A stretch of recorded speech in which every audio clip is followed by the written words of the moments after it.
normal date. You know.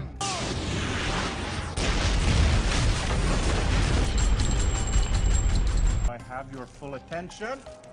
In 1992 in Bogotá, Colombia, Don Luis bids farewell to his godson, Fabio Restrepo, who has decided to leave the cartel. The moment Fabio walks out, Don Luis orders Marco to kill him. Fabio senses it. He rushes home, pulls a microchip from behind a family photo, and hands it to his 9-year-old daughter, Cataleya. He calls it her passport, writes down an address, and tells her to show it to the man at the gate. He gives her his flower necklace. The orchid, he tells her, is why he named her Cataleya. Don Luis's men arrive ahead of schedule. Fabio tells his wife, Alicia, to arm herself, tells Cataleya he loves her, and goes downstairs to fight. Both parents are killed in front of their daughter. Marco stands over Fabio's body and tells the corpse that no one leaves Don Luis. When one of his men raises a gun at Cataleya, Marco stops him, speaks to her quietly, tries to turn her against her father, asks for the flash drive. She stabs his hand, tells him she wants to kill Don Luis, and goes out the window. She swallows the microchip and runs. Don Luis's men chase her through the streets. She loses them, surfaces from a manhole, and follows her father's instructions to a building where a soldier takes her inside. An officer interrogates her. She forces the chip back up, and within hours, she's on a private plane to Miami. Once her documents are processed, she slips her escort, boards a bus to Chicago, then a train to the address her father wrote down. She finds Emilio, who ignores everything around him until he hears her name. He pulls her into his arms. She cries. He tells her she's safe. The next morning, she meets her grandmother and learns the room she slept in belonged to a dead cousin. She tells Emilio she wants to be a killer. He agrees, then enrolls her in school. She pushes back hard. If he won't really help, she'll do it herself. Emilio pulls a gun and fires at a passing car. The driver swerves into a fire hydrant. People scatter. In the chaos, he tells her, a killer who only knows how to pull a trigger is dead within 5 years. He sets a gun on one side, her school bag on the other. Police are arriving. He tells her to choose. She picks the bag. 15 years later, Cataleya drives into a police barrier, climbs out smelling of alcohol, and gets herself arrested. DUI, destruction of police property, 1 night in a cell. That same night, a criminal named Renato Russo is brought into the same facility. Once things settle, she picks her cell door with a hairpin, sets a timer to disable a vent fan, knocks out the officer outside Russo's cell, uses his credentials to get inside, and shoots Russo after drawing a flower on his chest. Officers find the unconscious guard, find the drawing, and search the facility.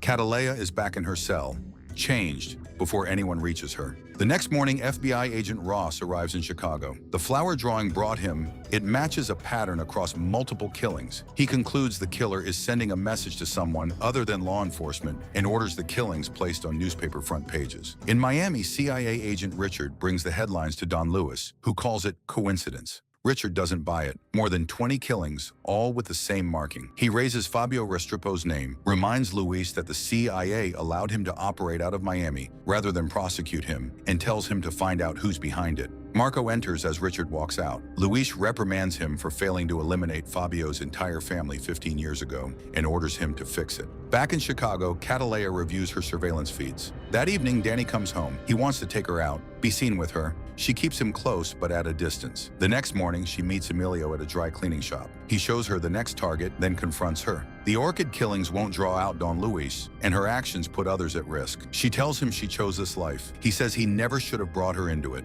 She tells him to keep watching her back. At the field office, Ross is studying the orchid photograph when a colleague identifies it, a Colombian flower called Cataleya. He searches for any alias or organization under the name. Access denied at the federal level. Using one of several passports, Cataleya flies to the Caribbean. Her target is William Woodgard. Wealthy, well-guarded, parties daily. She comes through it. She reaches Woodgard, draws the flower on his chest, and slips away. He wakes to find his security dead, arms himself, moves to the main hall, and finds the orchid drawn on the glass above the pool. He hears a voice behind him.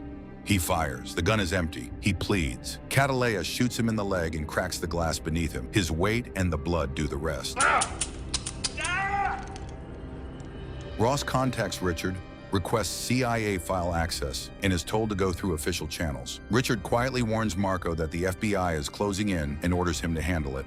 When Danny returns from New York, Cataleya has dinner waiting. When he asks about her past, she says nothing. After a pause, she tells him she sometimes feels lonely. He understands. The next morning, he photographs her while she sleeps. She wakes, dresses, and is gone before he can say a word. She finds Emilio at the library, newspaper in hand. Don Luis has reached one of his contacts. Emilio tells her she's changed, that he won't pass her more work, and that she is the last thing left of their family. He hands her a photograph and tells her not to contact him or their grandmother again. She looks at it and breaks down. Later, Danny shows a friend a photo of the woman he knows as Jennifer. While he steps outside over a parking dispute, his friend sends the image to a contact for a search. It surfaces on Ross's system.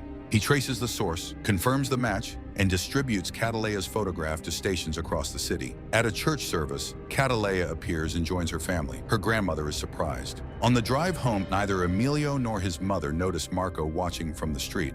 When Cataleya calls Danny from an unknown line, police track it. SWAT moves on her apartment. Danny mentions, without thinking, that he photographed her while she slept. She knows immediately how her image got out. She checks her feed. SWAT is already at the building. She turns on the gas, frees her bird, takes her gun, and moves. Stairwell, a neighbor's unit, a wall section blown out, elevator cables to the garage, cameras disabled, a vent to the subway. Gone before they reach her floor. She reaches Emilio's home and finds him and her grandmother dead. She grieves.